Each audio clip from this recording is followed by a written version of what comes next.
sudah disampaikan di dalam prodi dan di brosur, saya ingin mengangkat mengenai relevansi komunikasi skill dengan profesi konselor. Nah, kenapa itu saya angkat? Karena berkaca dengan pengalaman, ternyata beberapa tahun ini saya berkecimpung di dunia BK, menjadi guru BK, bahwa ternyata komunikasi itu sangat-sangat penting untuk kita ketahui, kemudian kita pelajari, dan alangkah lebih baiknya kita terampil dalam komunikasi seperti itu, baik dalam layanan apapun. Dari berkaca seperti itu, saya ingin berbagi, sharing-sharing dengan mahasiswa BK mengenai komunikasi itu sendiri. Nah, oleh karena itu, berhubung ini ada yang tadi masih semester 2, ada yang semester 4, ada juga yang mungkin udah semester 6, maka lebih baiknya mungkin dari dini kita mulai mempelajari komunikasi. Karena komunikasi itu bukan hanya langsung seketika bisa, tetapi itu perlu waktu dan suatu keterampilan. Oleh karena itu, pada hari ini saya mengangkat topik ini, seperti itu. Saya panggilnya teman-teman aja ya, biar kita kelihatan seumuran seperti itu. Oke. biar lebih akrab juga. Selanjutnya, nah, sudah tidak hal yang asing bagi kita, komunikasi itu apa? Komunikasi itu sudah hal yang biasa kita lakukan. Nah, komunikasi dalam pengertiannya adalah suatu proses pertukaran informasi antara dua arah, antara dua orang, atau lebih yang dilakukan secara verbal maupun non-verbal. Jadi dalam komunikasi itu intinya adanya suatu pertukaran informasi. Pertukaran dari informasi apa? Nah, nanti kita akan bahas lebih lanjut, dan secara verbal dan non-verbal. Verbal itu bagaimana, non-verbal bagaimana, nanti kita akan jelaskan di slide yang selanjutnya. Oke, komponen-komponen komunikasi. Komponen komunikasi seperti yang kita ketahui, komponen komunikasi itu komunikator. Komunikator itu apa? Komunikator itu adalah orang yang melakukan komunikasi, sedangkan komunikan adalah seseorang yang menerima komunikasi. Saat melakukan komunikasi, komunikator itu menggunakan media-media tertentu sehingga mengirimkan suatu pesan melalui media, kemudian adanya suatu respon. Nah, di dalam media inilah yang mempengaruhi bagaimana proses komunikasi itu berlangsung. Ini titik intinya. Karena apa? Karena di dalam komunikasi ini tantangan sebagai guru BK tersendiri, terutama pada masa pandemi seperti ini, media sangat berkomunikasi kita seperti itu. Next. Fungsi-fungsi komunikasi. Fungsi komunikasi itu ada banyak. Saya mengambil dari tokoh Effendi, yakni yang pertama adalah to inform, yakni memberikan informasi kepada orang lain tentang suatu peristiwa, masalah, pendapat, dan lainnya. Hal ini juga sejalan dengan guru BK yang memberikan informasi-informasi tertentu melalui berbagai layanan, misalnya menggunakan layanan dasar, layanan klasika, kita memberikan informasi bagaimana bakat atau minat itu sendiri, kita sampaikan kepada siswa, sehingga siswa mendapatkan suatu hal yang baru seperti itu. Yang kedua, komunikasi sebagai to educator, yakni sebagai sarana pendidikan. Karena melalui komunikasi kita dapat menyampaikan segala bentuk pengetahuan, ide, gagasan kepada orang lain. Hal ini juga kita lakukan sebagai guru BK. Kita sebagai seorang pendidik juga memberikan pendidikan kepada anak seperti itu. Nah, yang selanjutnya to entertain.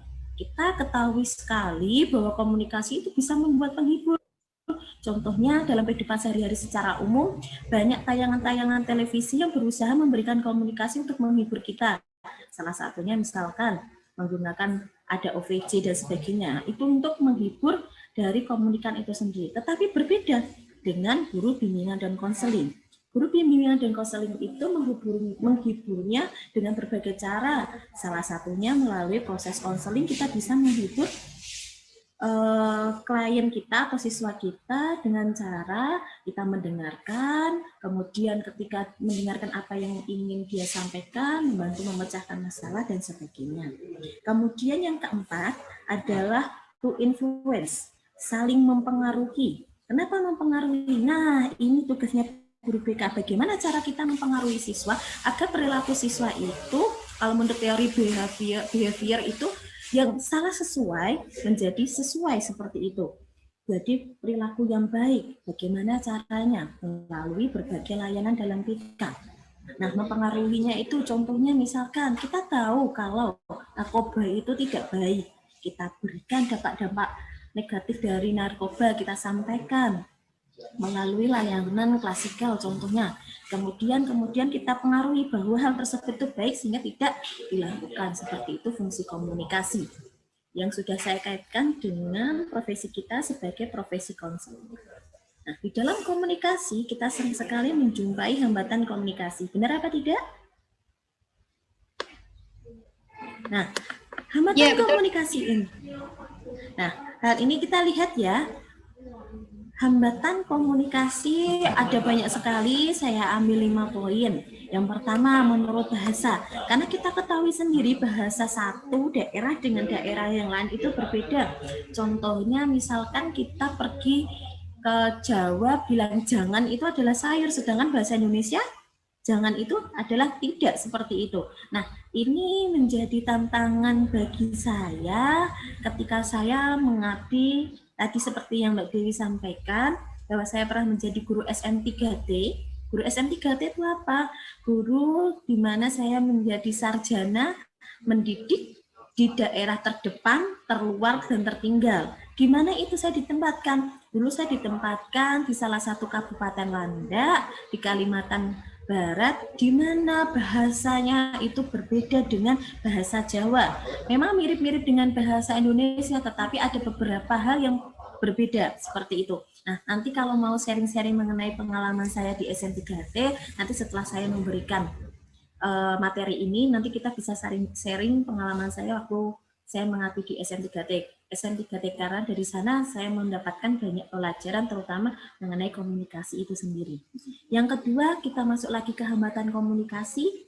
Yang kedua itu mengenai lingkungan. Lingkungan itu sangat mempengaruhi komunikasi. Iya, karena komunikasi yang kurang mendukung komunikasi akan menjadi penghambat penerimaan pesan sehingga respon dari klien kita atau komunikan itu berkurang juga. Nah, ini kita sebagai guru BK juga harus pintar-pintar memilih lingkungan ketika melakukan konseling terutama. Kita lihat lingkungannya bagaimana ketika kita melaksanakan konseling siswa yang bermasalah.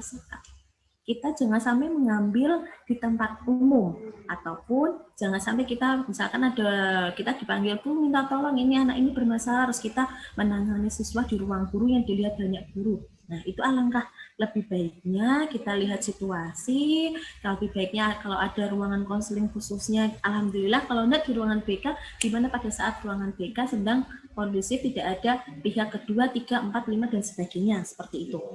Nah, yang ketiga, psikologis. Pengirim atau penerima berada dalam keadaan psikologis yang kurang memungkinkan untuk berkomunikasi secara sehat, maka hal ini berpotensi menjadi hambatan. Nah, ini adalah tantangan sendiri bagi guru BK. Kenapa? Pengirim pesan kita sebagai guru BK, apabila kita dalam posisi yang misalkan kita dalam posisi marah, jengkel, bete, bad mood, kita akan sangat mempengaruhi apa yang menjadi layanan yang kita berikan. Salah satunya pada saat kita memberikan konseling. Saya pernah ingat dari salah satu dosen yang mengemukakan bahwa guru BK itu adalah ibarat power bank. Kenapa power bank bukan charger? Karena charger itu lebih utama kan, tetapi power bank sangat membantu ketika kita sedang mengalami hal-hal yang krisis. Nah, bagaimana seorang guru BK yang baik jadi power bank yang baik dong? Kalau power bank-nya rusak, power bank-nya bermasalah, apakah kita bisa membantu mencas HP? Tentu saja tidak. Oleh karena itu, kita sebagai guru BK harus memposisikan diri, memberikan layanan dalam keadaan psikologis yang sedang baik. Yang keempat, yakni mendengarkan. Kadang kita tuh hanya ingin mendengarkan apa yang ingin kita dengarkan saja. Informasi yang di luar informasi yang kita harapkan, terkadang kita tidak mau mendengarkan.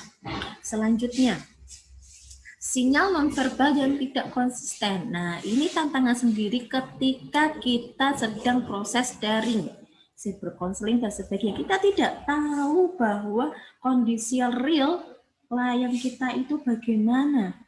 Saya salah satu contohnya ketika memberikan konseling siswa, ini karena masih ada keterbatasan lewat WA, saya tidak tahu bahwa dia itu berkata jujur apa tidak, bagaimana kondisinya, mimik wajahnya, dan sebagainya. Seperti itu hambatan-hambatan dari komunikasi. Nah, dari hambatan komunikasi ini, melihat fungsi dan sebagainya, kita tarik kesimpulan alasan guru BK mempelajari komunikasi itu ini. Karena apa? Karena yang pertama, keterbukaan siswa. Karena tidak semua siswa itu mampu menceritakan permasalahannya.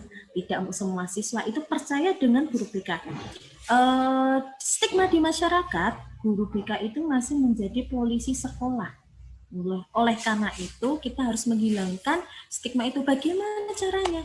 Ya, dengan komunikasi itu sendiri. Kita menjalin hubungan kedekatan dengan siswa kita sebagai klien, bahwa kita memposisikan bukan sebagai polisi siswa, penghakim siswa yang memberikan hukuman-hukuman siswa ketika bermasalah, bukan, tetapi kita mendampingi sebagai sahabat siswa. Oleh karena itu kita perlu menerapkan komunikasi dalam pemberian layanan, baik itu layanan konseling individu maupun layanan klasikan dan layanan-layanan yang lain seperti itu. Selanjutnya, nah, tadi sudah saya kilas mengenai verbal non-verbal. Kita lebih dalami lagi mengenai teknik komunikasi. Teknik komunikasi verbal itu adalah bentuk komunikasi yang disampaikan komunikator kepada komunikan dengan cara tertulis. Komunikasi verbal ini memiliki porsi yang besar. Tetapi walaupun seperti itu, komunikasi non-verbal juga menempati porsi yang penting juga, karena banyak komunikasi verbal yang tidak efektif karena komunikatornya tidak menggunakan komunikasi nonverbal yang tidak baik. Contohnya, misalkan ketika ada teman kita yang mempunyai masalah tertentu, kita mendengarkan dengan baik, tetapi mata kita sambil main-main HP. Enak tidak mendapatkan komunikasi seperti itu? Jelas tidak. Nah, karena itu, kita perlu mempelajari teknik komunikasi verbal dan non-verbal. Bagaimana penerapan dalam bimbingan dan konseling? Nah, ini dia. Penerapan dalam bimbingan dan konseling, teknik verbal ini adalah kemampuan seorang konselor dalam bertanya dan mendengarkan. Tidak mudah loh kita bertanya dan mendengarkan. Itu hal yang tidak mudah. Kadang kita hanya ingin mendengarkan apa yang kita ingin dengar. Terkadang kita harus menarik kesimpulan dan sebagainya. Itu hal yang tidak mudah. Nah, kemampuan bertanya ini terutama kita lihat dalam penerapan dalam konseling individu. Kita tidak bisa langsung serta-merta kita menjejali siswa dengan pertanyaan-pertanyaan tentang kejadian atau masalahnya, tetapi kita melakukan pertanyaan terbuka untuk membangun kepercayaan siswa dulu, kemudian baru mengajukan pertanyaan-pertanyaan permasalahannya. Dan perlu diketahui, pertanyaan-pertanyaan itu ya tidak membingungkan atau tidak ambigu. Seperti itu teknik verbal dalam bimbingan dan konseling. Nah, bagaimana teknik nonverbalnya? Teknik nonverbalnya itu adalah kemampuan untuk menggunakan sikap dan memperhatikan. Jadi nonverbalnya bagaimana kita memperhatikan siswa kita, ditunjukkan dengan sikap kita, wajah kita, gerak-gerik kita, body language kita, cara menggeleng-gelengkan, atau yang sudah mendapatkan materi konseling, sudah tahu nanti caranya ada beberapa teknik dalam konseling, ya, itu juga merupakan hal yang penting dalam komunikasi dalam konselor seperti itu. Nah, yang terakhir, seperti yang sudah saya sampaikan, di sini sudah pernah disampaikan, ada sudah mendapatkan materi konseling sebelumnya? Mungkin yang semester-semester atas sudah mendapatkan mata kuliah konseling? Sudah, Bu. Sudah, oke. Nah, ini saya juga mendapatkan materi ini dari dosen, saya lupa, karena sudah saya susun kembali itu. Nah, ini saya tidak akan menjelaskan lebih rinci, tapi saya hanya mengambil beberapa topik, beberapa teknik untuk lebih melihat bagaimana BK komunikasi itu mempengaruhi proses komunikasi seperti itu. Yang pertama adalah attending. Attending itu adalah kemampuan konselor untuk memusatkan perhatian kepada klien agar merasa dihargai dan terciptanya suatu suasana yang kondusif. Dalam keterampilan attending tersebut, kita memperhatikan posisi badan kita pun kita perhatikan loh, Nak. Nah, jadi perhatikan ketika kita memberikan konseling, kita tidak cenderung kita duduk bersandar seperti ini, bersandar di kursi, tetapi kita cenderung tubuh kita rileks. Apabila ada misalkan siswa atau klien kita sedang keadaan emosi yang tinggi, contohnya menangis atau marah atau sedang menceritakan permasalahannya, maka kita dapat mencondongkan tubuh kita sedikit ke arah klien seperti itu. Selain posisi tubuh, juga kontak mata. Kontak mata itu penting ya, seperti yang ada di slide yang sudah saya berikan. Walaupun klien dalam keadaan sedih, tetapi konselor tetap memperhatikan dengan kontak mata dengan klien tersebut. Hal itu dilakukan untuk apa? Itu tandanya bahwa konselor itu tetap memperhatikan penuh kondisi klien. Nah, kontak mata terkadang yang menjadi hambatan ketika kita sibuk atau ada pengawas sekolah atau misalkan ada hal yang lain, kita kadang tidak sadar memperhatikan jam. Nah, itu sungguh mengganggu proses konseling. Jadi alangkah lebih baiknya pada saat melakukan opening, kita mengadakan structuring waktu seperti itu. Nah, yang selanjutnya saya mengambil opening. Nah, opening apakah penting? Penting dalam konseling? Wah, penting sekali. Opening itu tuh bentuknya apa saja? Opening itu bisa jadi yang pertama dengan penyambutan. Bukan siswa, mungkin kita sudah tahu permasalahannya, terus langsung kita bilang, kamu kenapa masuk ke sini ke ruang BK? Kamu nakal lagi ya, gini-gini. Tidak, tapi kita tetap memberikan sambutan hangat.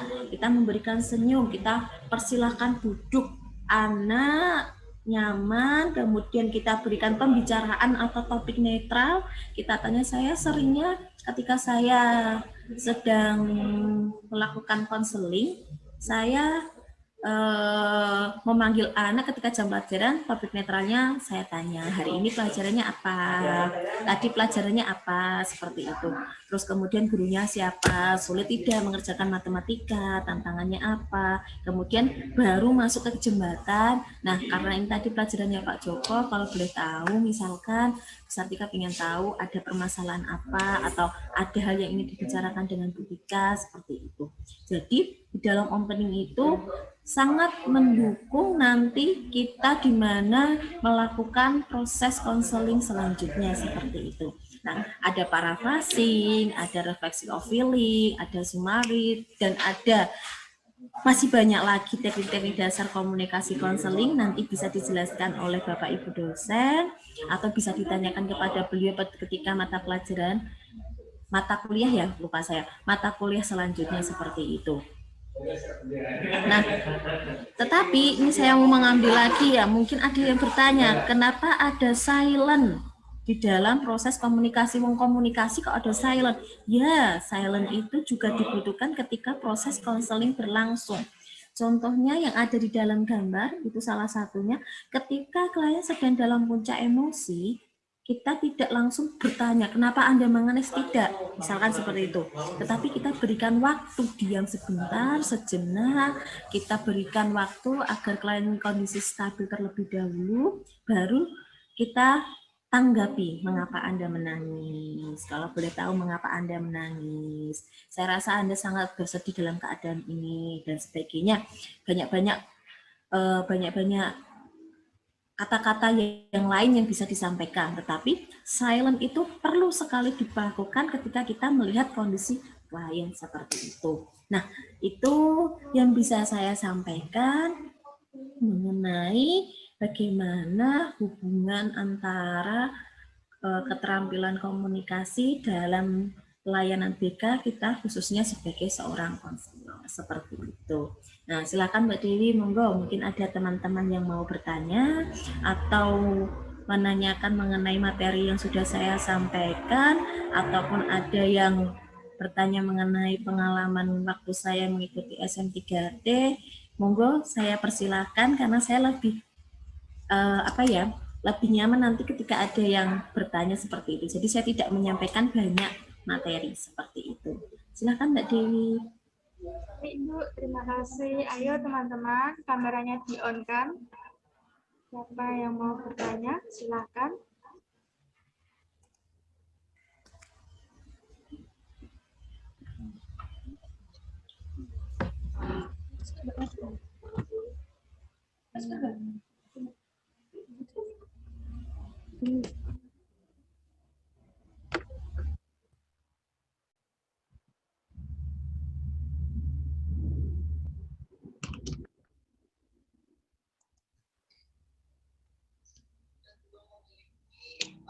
Halo, Assalamualaikum Bu, boleh bertanya? Waalaikumsalam. Iya, silakan. Bu, ini kan maaf nanti kalau pertanyaannya di luar konteks ya Bu, tapi masih bersangkut dengan komunikasi skill. Iya, silakan. Nah, Oke. Bu, kalau kita sebagai mahasiswa itu skill berkomunikasi itu kan sangat penting ya Bu. Iya. Nah, tapi kadangkala saat kita mau memulai berkomunikasi dengan sebagai contohnya bapak lah Bu. Kalau sebagai anak laki-laki itu kadang kita mau memulai komunikasinya itu pekewoh Bu. Nah, ada nggak trik untuk supaya kita itu tidak gimana ya bisa membangun komunikasi dengan orang yang lebih tua ya khususnya ya? Itu Bu. Oke, namanya siapa ini ya? Mas Agung ya? Siapa? Ya, nama saya Agung Saputro Bu. Iya. Nah, benar sekali Mas Agung. Sebenarnya komunikasi ini bukan hanya dilakukan pada saat kita sebagai profesi konselor saja, tetapi dalam kehidupan nyata seperti itu khususnya kepada orang tua. Apakah saya juga mengalami itu? Ya, saya mengalami itu sendiri. Yang pertama adalah kita membiasakan dulu berkomunikasi dengan teman sebaya. Kita mulai terbuka dengan teman-teman sebaya, kemudian otomatis keterampilan keterampilan komunikasi ini akan terbawa juga. Yang kedua, yakni membangun suasana dulu. Kita membangun suasana dengan orang tua, keterdekatan dengan orang tua. Contohnya, misalkan kita perhatikan dulu Bapak itu kira-kira senggangnya waktu apa? Misalkan, Bapak tuh aktivitasnya ketika habis maghrib, nonton TV, kita duduk di samping Bapak dulu, kita lihat, Bapak ngobrol, baru kita mulai dengan topik-topik yang bebas, misalkan seperti itu. Topik-topik bebasnya itu seperti apa? Topik bebasnya misalkan Bapak, misalkan lihat pertandingan bola, nah itu gak iso ya Pak, ini. Nah nanti ketika sudah ada mulai chemistry-nya, baru kita menyampaikan komunikasi yang mungkin dalam artian yang kita inginkan. Contohnya, misalkan ingin izin, Pak, saya mulai mau pacaran, misalkan seperti itu, baru kita ke topik dia. Tapi itu tidak bisa serta-merta dalam satu waktu instan, tidak bisa. Percaya atau tidak, saya seperti ini waktu S1 saya belum bisa seperti ini. Komunikasi saya belum. Dan ketika saya dulu SMA, itu saya pernah memiliki hubungan yang kurang baik dengan keluarga, terutama komunikasinya. Kenapa? Karena saya tidak mau membangun hubungan yang baik, tidak membangun suasana yang baik, tapi saya mengikuti ego saya. Sebenarnya aku tok. Jadi misalkan saya mau berhubungan dengan Bapak, tujuannya aku yang dimengertiin Bapak. Seperti itu. Jadi kita berusaha melihat kondisi orang tua kita dalam posisi apa dulu, baru kita melakukan komunikasi. Tetapi ingat, itu tidak instan. Saya baru dekat dengan orang tua saya setelah saya mengikuti program bimbingan dan konseling seperti itu. Itu Mas Agung. Ada yang mau ditanyakan lagi misalkan?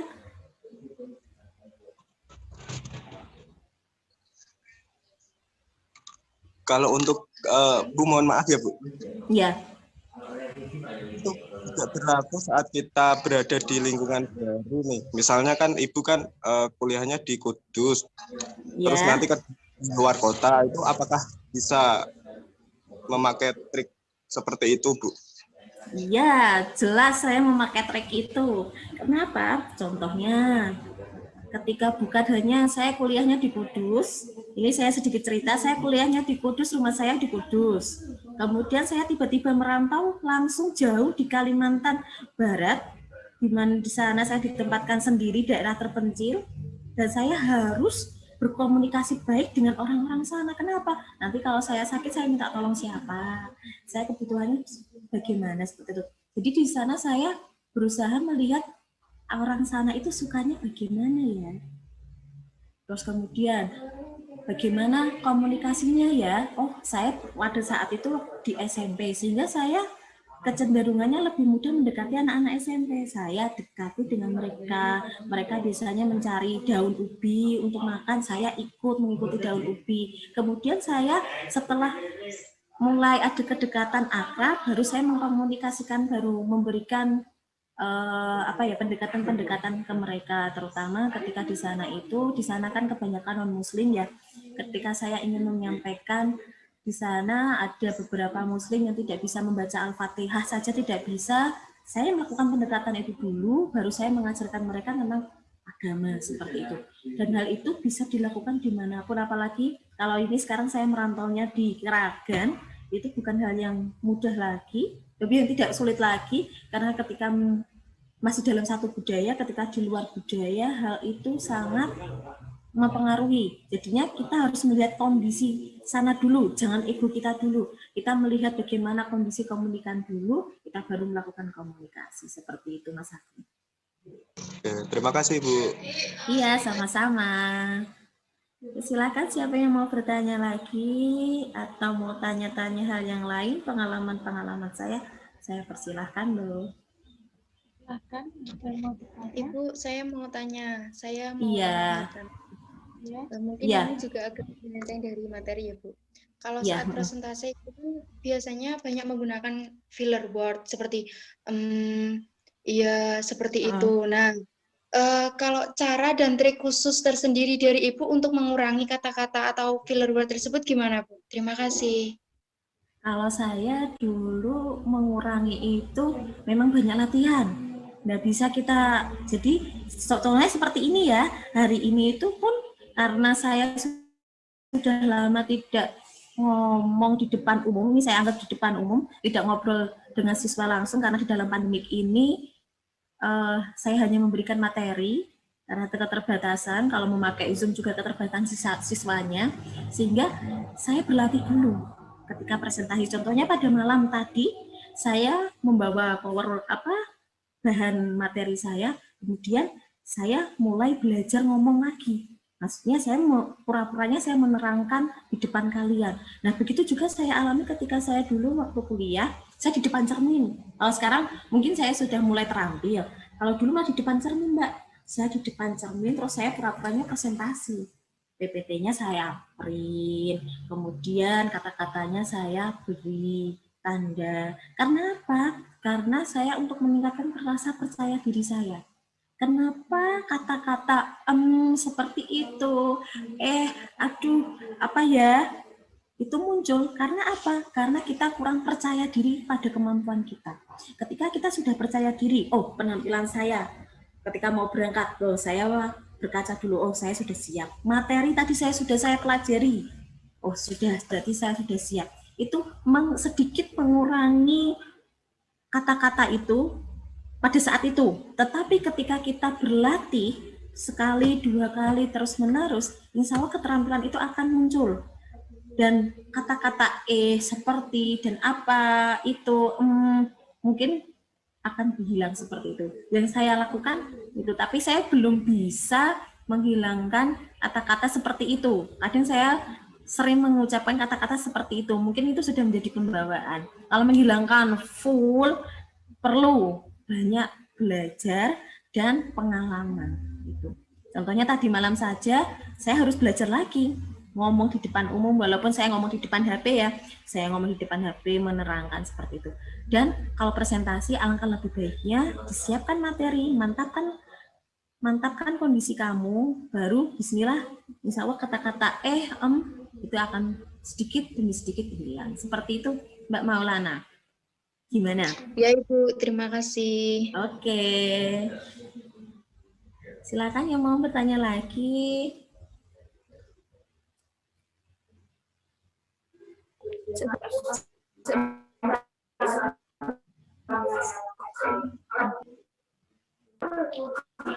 Oke.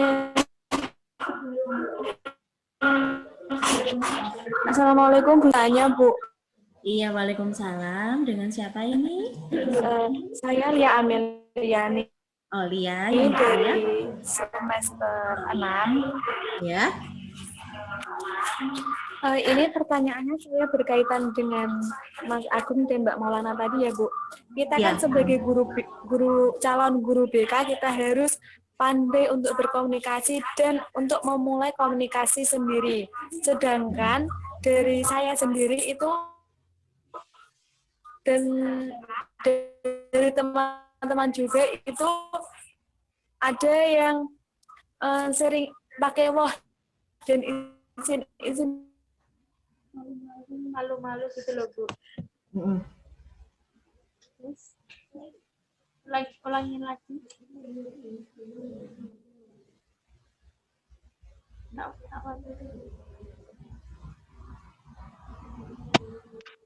Nah, terus itu solusinya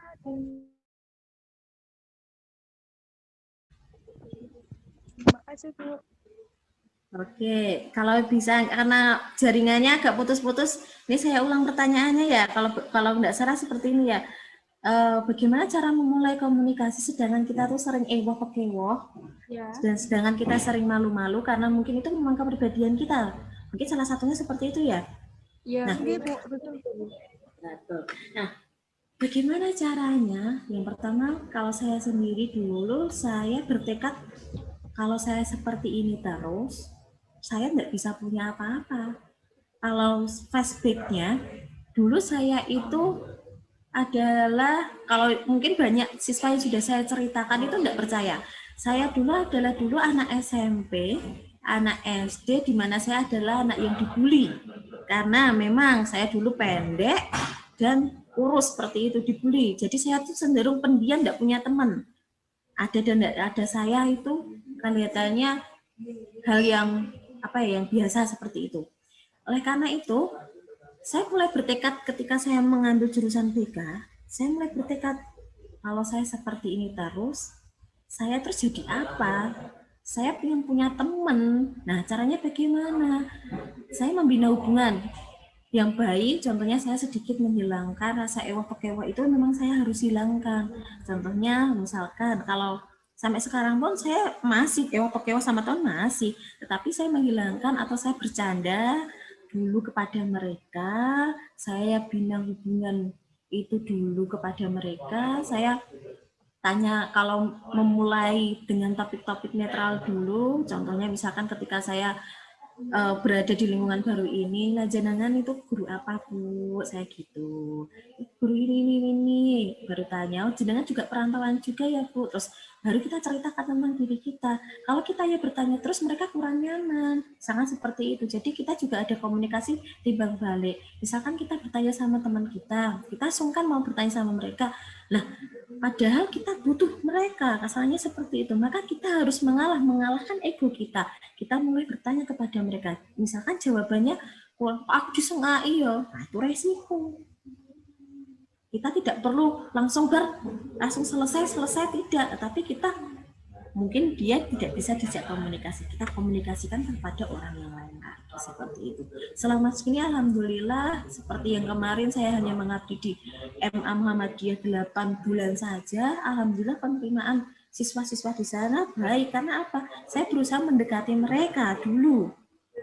Saya mengetahui mendekati mereka seolah-olah saya menjadi teman mereka, seperti itu. Sama juga ketika kita mau menjalin hubungan, dengan itu kita tahu dulu mereka itu, kita lihat tatap mukanya. Makanya kita paling penting mempelajari ilmu komunikasi ya. Kita lihat tatap mukanya, dia itu sedang mood apa tidak, kan kelihatan ya. Nah, pada saat waktu yang baik baru kita melakukan komunikasi seperti itu.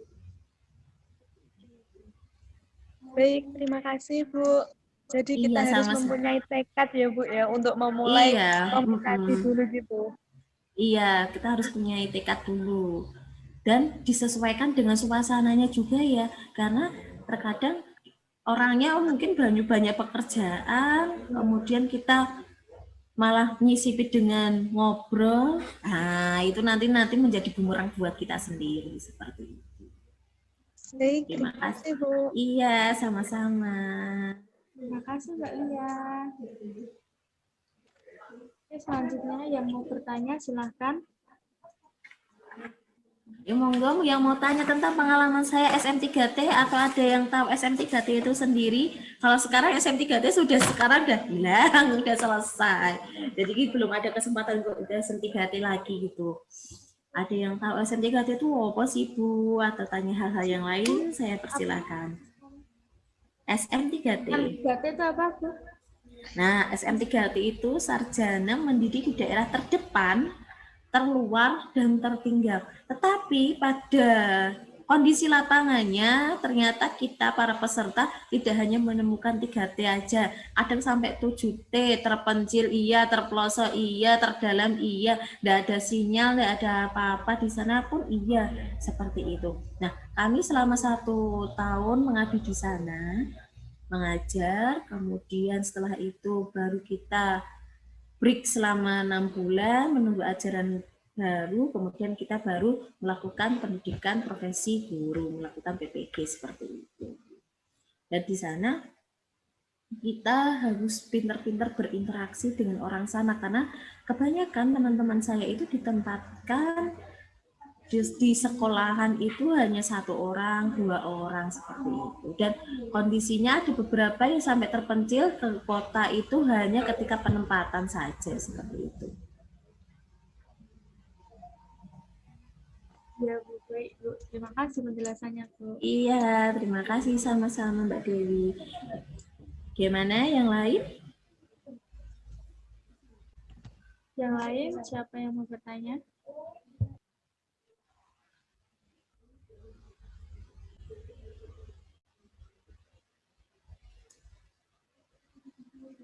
Ada yang mau bertanya atau keluh kesahnya ketika kuliah atau bagaimana, silakan disampaikan saja.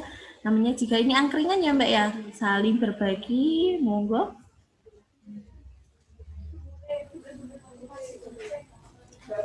Bu Sartika, halo. Ya, halo Mbak. Halo. Halo Mbak Rizka. Saya mau bertanya tentang tadi Bu, SM3T tadi. Kalau sekarang kan memang udah nggak ada ya? Iya. SM3T itu sendiri.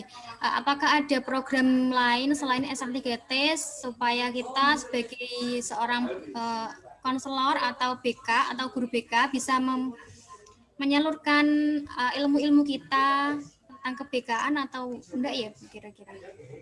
Kalau yang SM3T itu sendiri hanya untuk guru sarjana, semua sarjana pendidikan. Jadi tidak guru BK. Dan ada beberapa yang guru BK di sana tidak mengajar guru BK, tetapi di sana mengajar guru mata pelajaran yang lain. Disesuaikan dengan kondisi yang ada di lapangan biasanya. Lihat. Tapi kelihatannya kemarin ada guru terdepan, kelihatannya namanya programnya. Guru terdepan. Jadi mendaftarkan melalui guru terdepan atau masih apa enggak ya, Indonesia Mengajar. Pernah ya, ada program Indonesia Mengajar itu ya Bu. Kayaknya ya. Saya juga pernah dengar. Ada Indonesia Mengajar sama guru terdepan kelihatannya. Kemarin teman saya dia mengajarkan, memberitahu guru itu guru terdepan berapa bulan atau berapa tahun ke sana seperti itu. Untuk program itu sendiri, karena memang banyak hal yang dipertimbangkan ketika ada program SM3T itu, sehingga program SM3T sekarang sampai angkatan 6 pun sudah berakhir seperti itu. Kelihatannya ada program itu. Nanti bisa cari browsing-browsing di internet, kelihatannya Indonesia guru terdepan atau apa gitu kemarin. Nanti saya coba tanyakan kepada teman, nanti bisa di-share ke teman-teman yang lain. Siapa tahu itu bermanfaat buat kalian seperti itu. Iya, apakah ada triknya Bu? Jenengan kan dulu lolos sebagai guru SM3T. Ya. Nah, trik-triknya itu apa biar bisa lolos gitu. Apa ya? Triknya dulu, ya triknya dulu memang pada saat itu proses seleksinya juga cukup ketat. Yang pertama itu dulu ada tes akademik dulu. Kita dites akademik, setelah akademik administrasi, kemudian ada juga tes wawancara juga. Yang pada intinya bagaimana komitmen kalian sebagai guru itu dipertanyakan. Karena yang kita anggap sebagai guru yang di sini itu berbeda kondisinya dengan yang ada di sana. Kemudian baru setelah itu kami digembleng prakondisi namanya, di sana diibaratkan kondisi yang kondisi terburuk di sana. Jadi kami digembleng selama 2 minggu di sana, di tempat tertentu. Pada saat itu triknya yaitu tekad memang. Jadi di sana itu ditanyakan, kita belum tahu loh, dulu saya ditempatkan di mana, entah di Papua, entah di Kalimantan, entah di mana. Tetapi ketika kita sudah menjalani prakondisi, ketika proses pelatihan, baru kami diberitahu.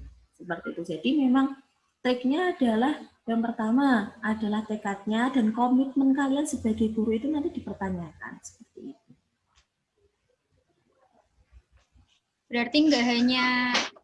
Berarti nggak melulu mengajar tentang BK, tapi bisa mengajar ke yang lain ya Bu. Yang tadi jenengan selain BK. Iya. Iya, teman saya mendapatkan tantangan tersendiri waktu itu. Kami yang di Landa itu dari BK ada 2 orang. Yang saya itu tantangannya saya mendapatkan daerah terpencil, tetapi saya mengajar BK, teman saya itu ada di kota, dia mengajarkan SLB seperti itu. Tantangan tersendiri karena dia langsung terjun, dituntut selama setahun mendidik anak-anak yang berkebutuhan khusus seperti itu. Jadi tantangannya itu ya surprise buat kita dapat kondisi bagaimana, lingkungannya bagaimana, itu nanti ketika pas kita diterjunkan baru tahu seperti itu. Biasanya memang seperti itu. Jadi komitmen kita dan tekad kita. Kalau ingin berada di luar itu intinya seperti itu biasanya. Terima kasih Bu. Iya. Silakan yang lain yang ini bertanya. Yang lain ada yang mau bertanya lagi?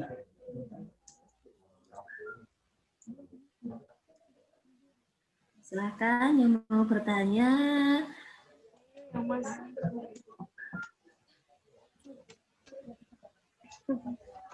Tentang materi apapun enggak masalah, monggo. Kalau bisa saya jawab. Kalau belum, nanti saya tanyakan lagi. Ada door prize-nya juga loh ini. Oh, ada door prize loh. Silakan. Penanya terbaik tapi.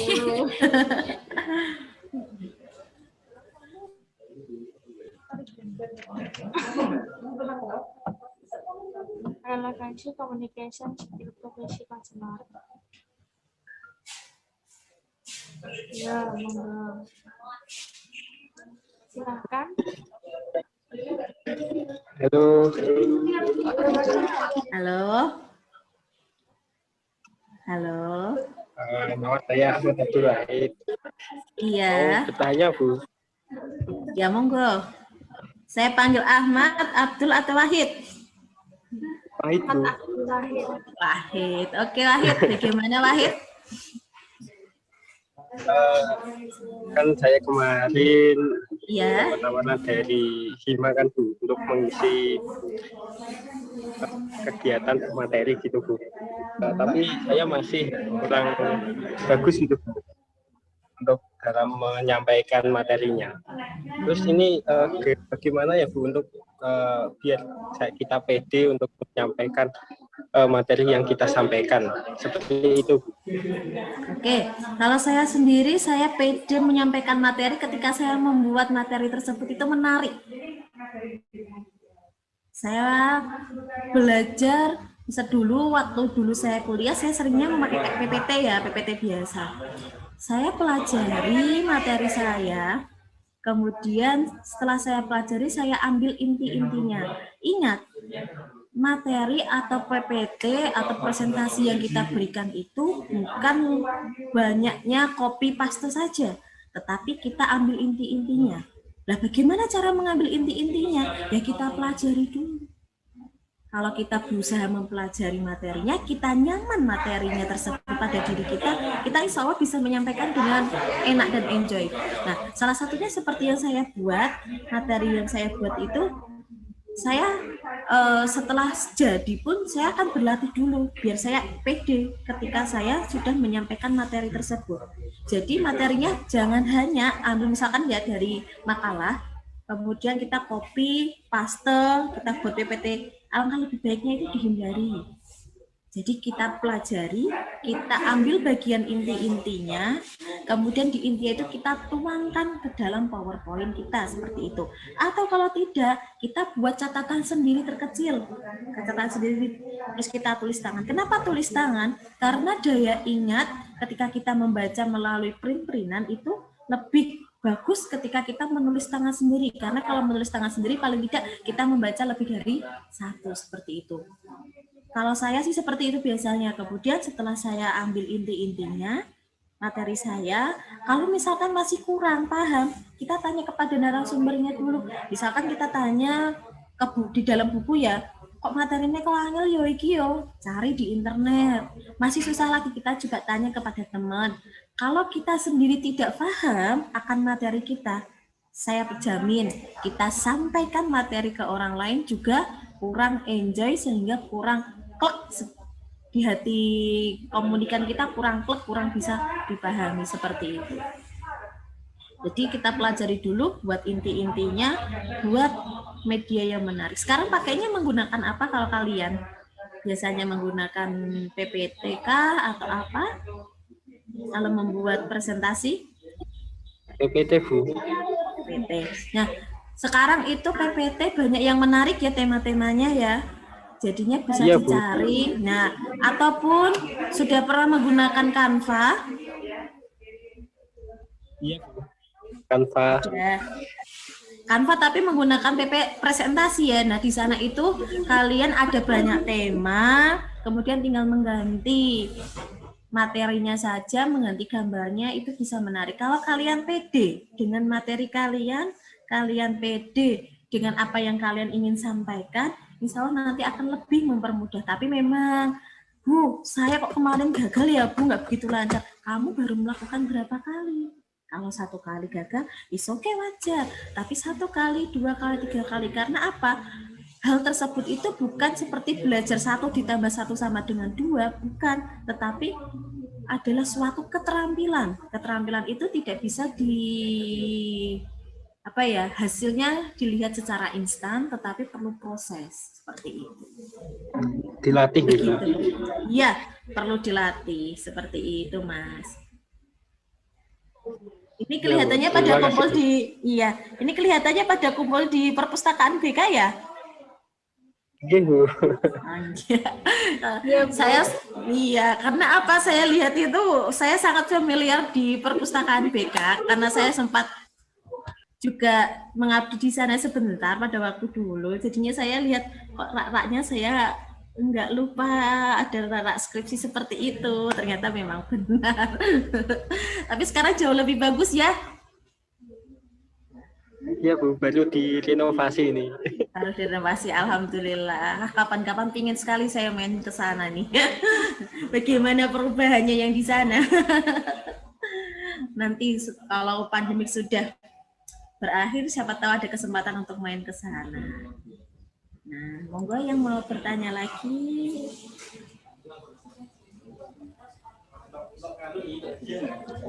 Monggo yang mau bertanya lagi silakan. Saya berikan Dulu Bu Sartika juga pernah magang di BK ya, Iya, ya? Atau di perpus pusat. Perpus BK-nya sendiri. Iya. Perpus Ya, BK jadi ya? kayak rumah kedua saya waktu saya skripsi, kayak rumah kedua, pagi-pagi datang, sore-sore baru pulang seperti itu. Bisa ditanyakan sama Pak Idris. Dulu Pak Idris di labnya, saya di perpustakaannya, hampir tiap hari di sana. Dan alhamdulillah dapat hasil yang luar biasa ketika saya sudah berkecimpung di sana seperti itu.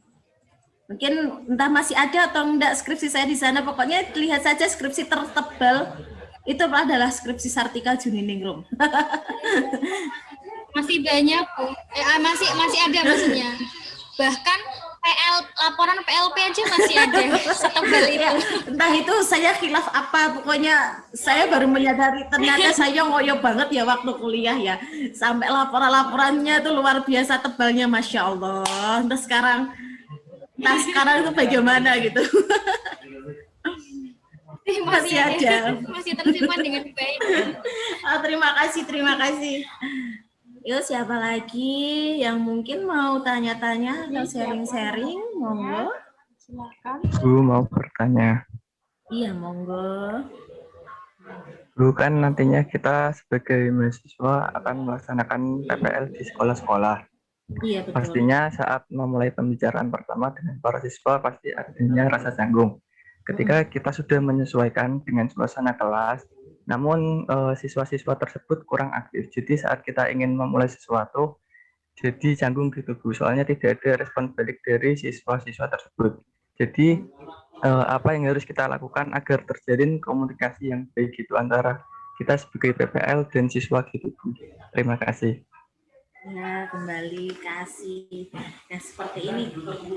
Memang itu menjadi PR ketika kita masuk ke PPL, kemudian kita sudah berupaya seoptimal mungkin, tetapi akhirnya mereka responnya juga kurang baik seperti itu.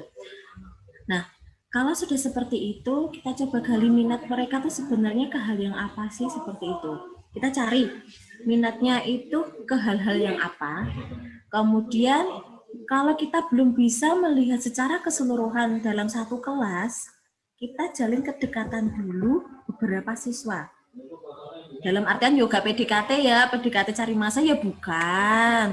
Tetapi kita dalami beberapa siswa, biasanya itu ke ketua kelasnya. Kita tanya dulu ke ketua kelasnya. Kalau saya kemarin seperti itu waktu saya dulu PPL di SMA 1 Kudus, waktu PPG saya di SMA 2 Semarang itu, saya interaksi aktifnya, saya ambil beberapa siswa yang kiranya mempunyai respon baik, saya kasih respon terus ke mereka. Jadi saya tanya-tanya dulu loh, ini kok kelas kamu kelihatannya ketika saya menerangkan kok kelihatannya seperti ini ya nak ya, seperti itu. Saya pernah menanyakan seperti itu. Terus sebenarnya ini untuk semua guru atau hanya kami yang PPL ya, seperti itu. Saya tanyakan ke beberapa siswa, kalau kita langsung mencakup keseluruhan, memang jangka kita kurang, karena pada waktu PPL itu hanya 3 bulan ya sekarang PPL-nya ya. PPL-nya berapa bulan? Sekarang ada 2, PLP 1 sama PLP 2. Ya. Kalau PLP 1 itu selama 1 bulan, dan kalau PLP 2 itu 2 bulan. Jadinya hampir sama 3 bulan sih. Hampir 3. Oh ya. Nah, kalau di lingkungan itu memang resikonya memang waktunya yang terbatas, kita tidak bisa langsung klop, itu tidak bisa. Jadi ya sudah, tidak apa-apa, namanya proses latihan, kita sudah memberikan yang terbaik, berarti itu PR ke depan kita setelah menjadi guru BK, kita next bagaimana. Yang paling penting kita adalah saat kita masuk ke PPL, kita sudah terjun, jangan memposisikan diri Anda sebagai mahasiswa. Kalau kalian memposisikan diri kalian sebagai mahasiswa, minder nanti. Kalau minder, anak-anak biasanya kalau melihat orang di depan itu minder, maka mereka tidak akan merespon baik. Kalau di sekolah-sekolah favorit malah menghajar. Maksudnya malah nanti diberikan hal yang sulit sehingga kita kewalahan dan terlihat, tanda kutip ya, mereka senang melihat kita di bawah, mereka itu di atas kita seperti itu. Jangan pernah berpikir bahwa kalian ketika sudah PPL, kita sebagai mahasiswa. Jangan, tetapi kita sebagai guru. Berarti guru itu paling tidak ada hal yang lebih dibanding siswa seperti itu. Jadinya untuk meningkatkan percaya diri kita, barulah kita dekati 1-2 anak dulu, ya dimana kelihatannya kita kan bisa menilai ya, oh kelihatannya yang humble tuh yang mana, yang lebih terbuka kepada kita tuh yang mana. Nah, kita mulai tanya kepada mereka seperti itu.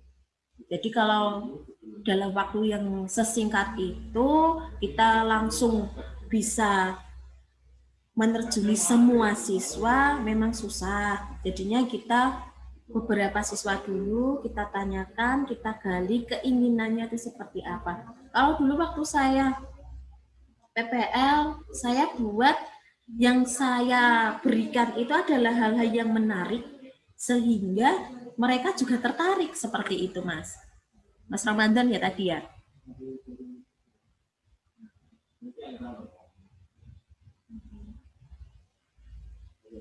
Ya Bu, terima kasih. Iya, seperti itu Mas. Ini sudah semester berapa ini? Baru semester 2 Bu. Baru semester 2, masih ada waktu. Jadi nanti topik atau isu yang kamu ambil, tapi permasalahan harus yang kekinian ataupun yang diminati banyak siswa. Jadinya mereka, oh itu kebutuhan saya, oh saya minat terhadap tersebut, seperti itu.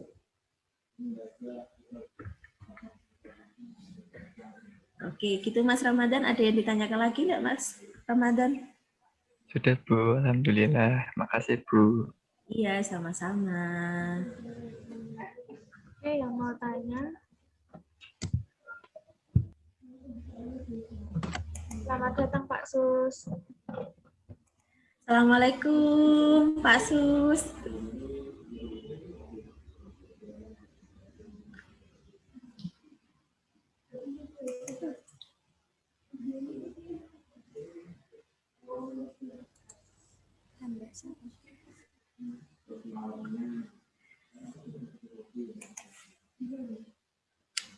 Tambah satu penanya. Silakan. Silakan untuk masih ada satu penanya lagi.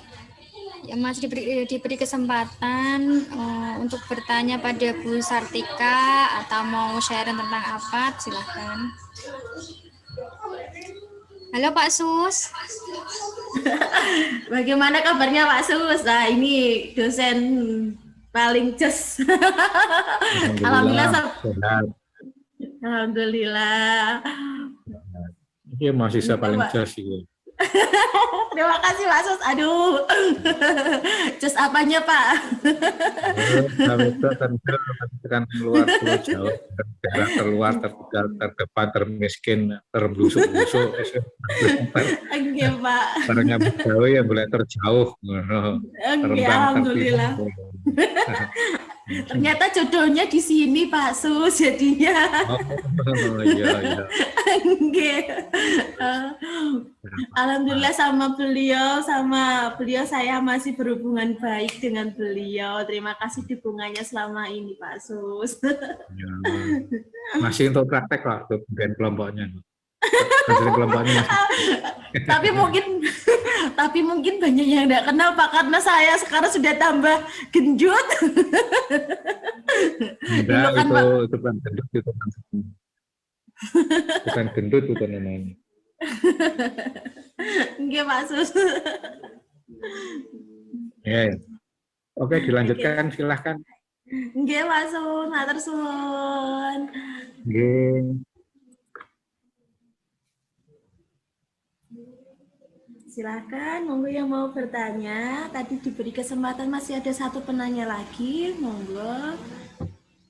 Boleh menanyakan apapun, tidak apa-apa, pengalaman-pengalaman saya boleh, ataupun terkait materi, kalau bisa insya Allah saya jawab seperti itu. Ada penanya, sekarang sesi foto ya, on kamera. Silahkan di-on-kan semuanya kameranya biar saya capture dulu. Agak melebus bar semuanya. Udah dari tadi kok Pak Sus. Ayo aku ngoreksi skripsi nganti lali kok.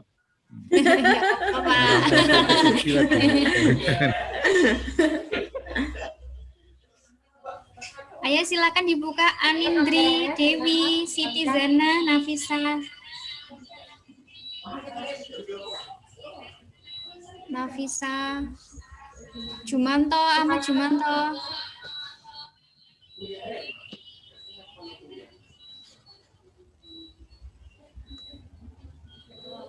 biar kelihatan semuanya wajah-wajah berseri-seri hari ini. Kita tunggu Dewi Rosyani sama Siti Zana. Halo Rizka. Halo. Loh, kok dua orang ini? Loh, mandi mau. Pak, lama gak jumpa. Dulu. Iya. Rizka tambah cantik. Rizka lama gak jumpa. Oke, Tambah saya cantik capture aja dulu ya. Mbak Rizka. Saya capture dulu. 1, 2, 3. Oke, sebentar.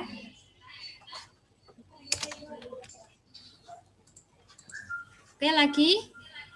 1, 2, 3.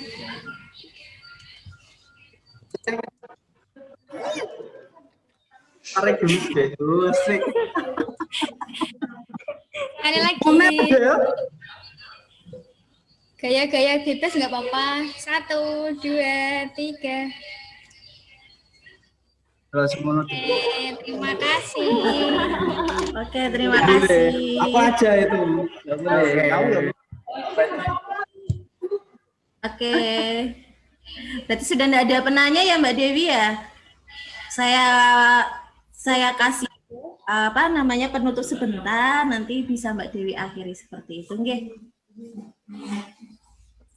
Nah, untuk kawan-kawan, teman-teman yang sekarang sedang proses menjalani program belajar bimbingan dan konseling, tidak perlu kalian merasa khawatir nanti jadi apa dan bagaimana, tidak perlu. Nikmatilah prosesnya. Mungkin yang masih terpaksa pilihan jadi guru BK karena dulu hanya sekedar bilangnya, wah aku salah jurusan, hilangkan stigma itu. Karena apa?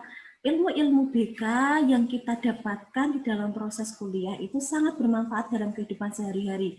Saya sendiri, dulu saya sangat merasakan sekali, terutama hal yang komunikasi ini. Saya bisa lebih dekat dengan keluarga, saya lebih bisa berkomunikasi dengan orang-orang sekitar saya, karena saya sudah mempelajari bagaimana ilmu-ilmu dalam kebikaan. Begitu pula kalian, saya harap kalian nantinya juga bisa, entah apapun nanti jadi kalian, entah menjadi guru BK atau hal yang lain, ingat bahwa ilmu-ilmu yang kalian pelajari, keterampilan-keterampilan kalian itu menjadi bekal utama kalian yang kalian bawa dalam kehidupan sehari-hari di dalam masyarakat. Seperti itu.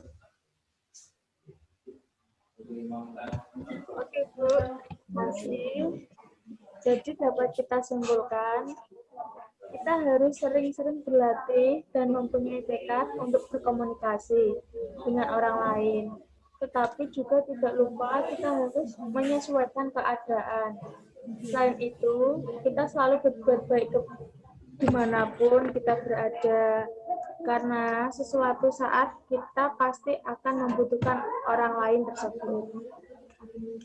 Oke, selanjutnya kita akan mengumumkan ada dopres. Saya serahkan ke Mbak Rizka. Ya, terima kasih Mbak Dewi. Oke, kali ini kita akan pengumuman giveaway atau door prize dari Angkringan Konseling Prodi BK. Deg-degan ya? Siapa ini ya kira-kira?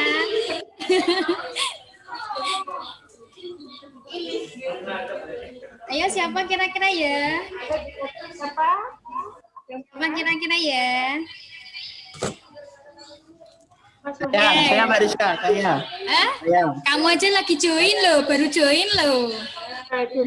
Itu buat laporan, maaf.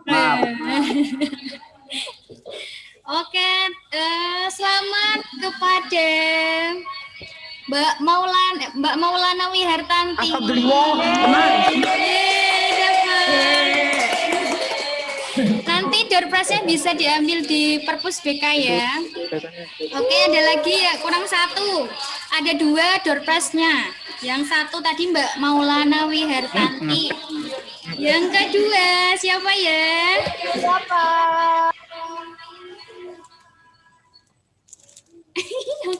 Yang didengar kok malah aku ya. Baru kan kita sendiri. Oke, selamat kepada Mas Ramadan. Yeay. nanti bisa diambil di perpus BK. Mau hari ini atau besok silahkan. Oke, terima kasih. Selamat buat kalian yang Selamat sudah ada memenangkan. pemenang. Ada yang masuk. Ya udah. Silakan ditutup Mbak Dewi. Terima kasih. Baik, terima kasih kepada Bu Sartika Kembali kasih. atas ilmu dan pengalamannya yang telah diberikan kepada kami. Semoga lain kesempatan kita bisa bergabung lagi.